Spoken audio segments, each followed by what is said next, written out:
back. Here's, after about a month and a half, a new video about puzzles from any kind of companies, Rubik, my first and all that. This time the video will feature this puzzle. It's made by Rubik's, as you can see, Rubik's Magic. That's what it's called. It's called Rubik's Magic, and you will see why they call it magic, because it's pretty amazing what it can do.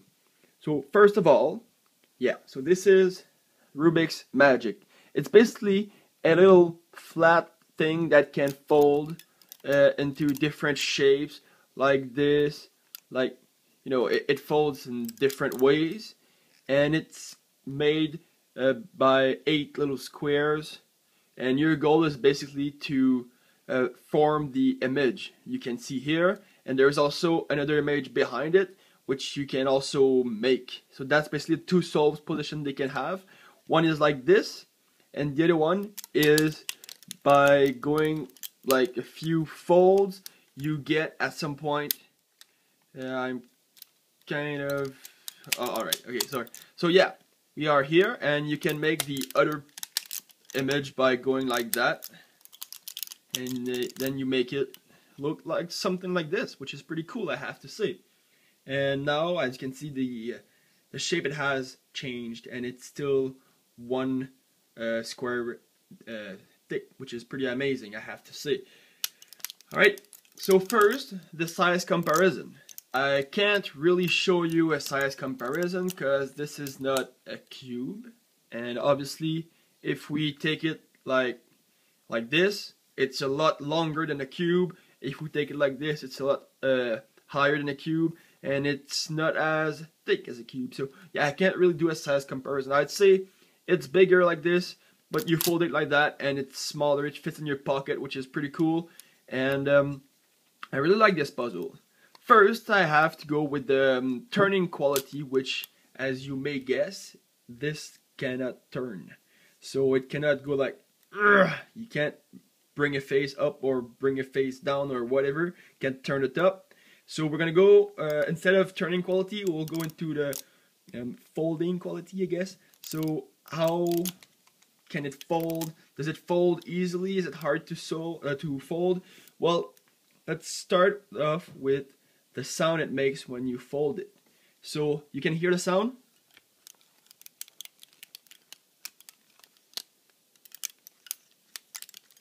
You hear that? That clicking sound is something that you cannot get rid of because it's the mechanism inside that makes all this sound.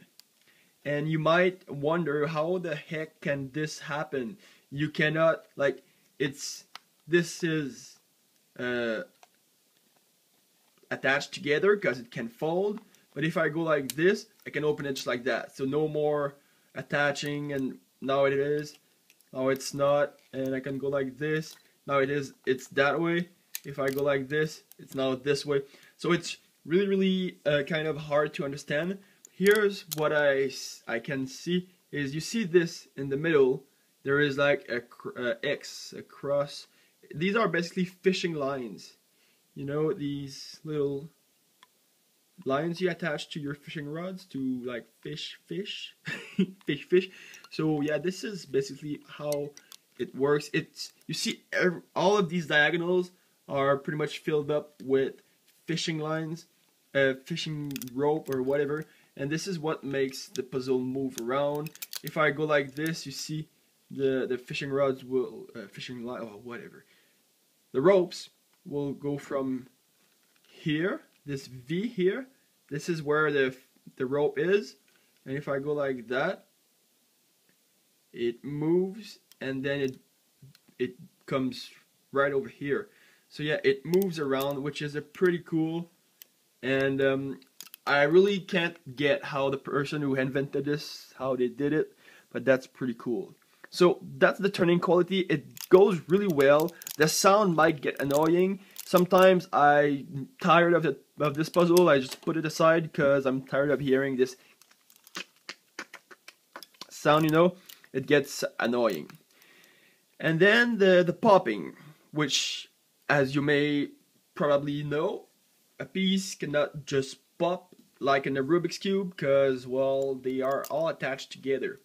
But sometimes these ropes can get out of place and you have to replace them at the right place, which can be a pain in the butt, you know. It's kind of complicated. It's full of ropes in there, so you don't want to start messing with them, and if one gets out, you'll have a really hard time to figure out where it was and where it should go. So it doesn't happen that often. Of course, if you force it, like you go like this and you want to fold it like that, obviously it's gonna, a few ropes will go out and all this, and you might even break a rope, which at that point it's pretty much over.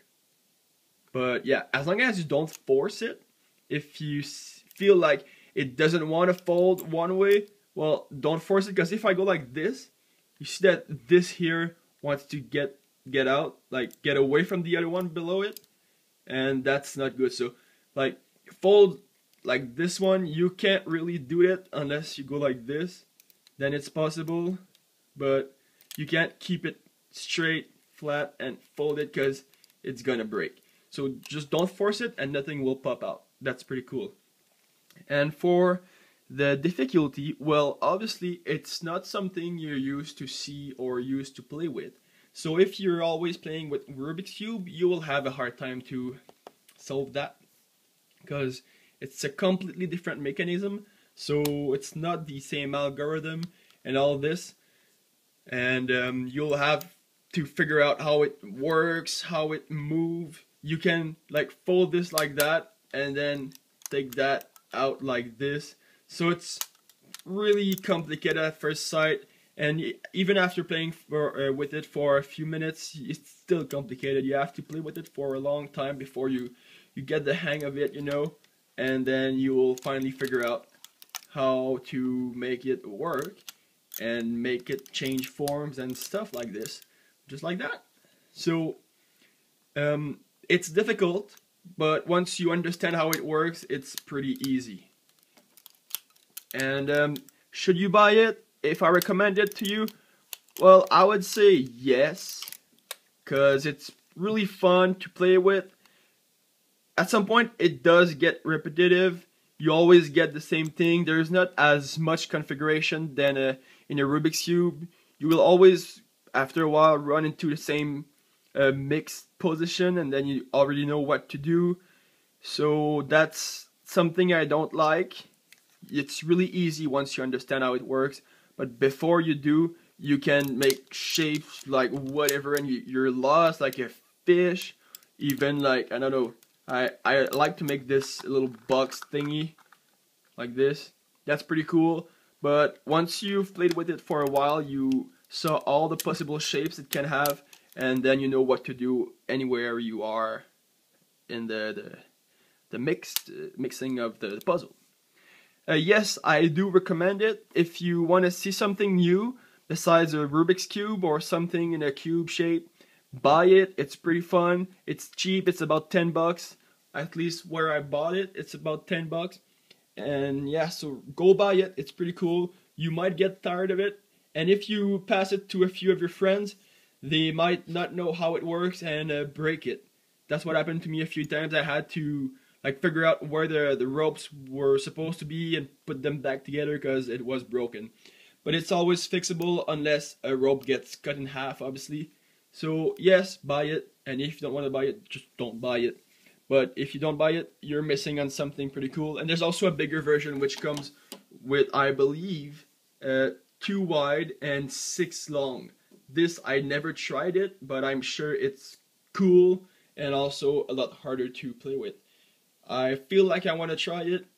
I might do it sometimes. If I buy it, I will make a video on it, that's for sure. So besides that, yes, you should buy it. It's really hard to solve at first, the first time you play with, but you get used to it. And it's a really good quality puzzle, even though it makes this sound. It's not gonna break on you. It's still really sturdy. It's really tough. Like you can force it quite a bit before it breaks, but yeah, so it's probably not gonna break on you unless you like cut it in half or like split it like this. But obviously you will feel it before it breaks, so just don't force it and everything will go fine for you. So thanks for watching, guys. This was Rubik's Magic. It's a really cool puzzle. Thanks for watching, guys. Have a good day. And you can always click the like button if you want to be gentle or whatever. And if you want to see more videos, click the subscribe button. And every videos I'll post will go straight into your video feed. So once again, guys, thanks for watching. And have a good day.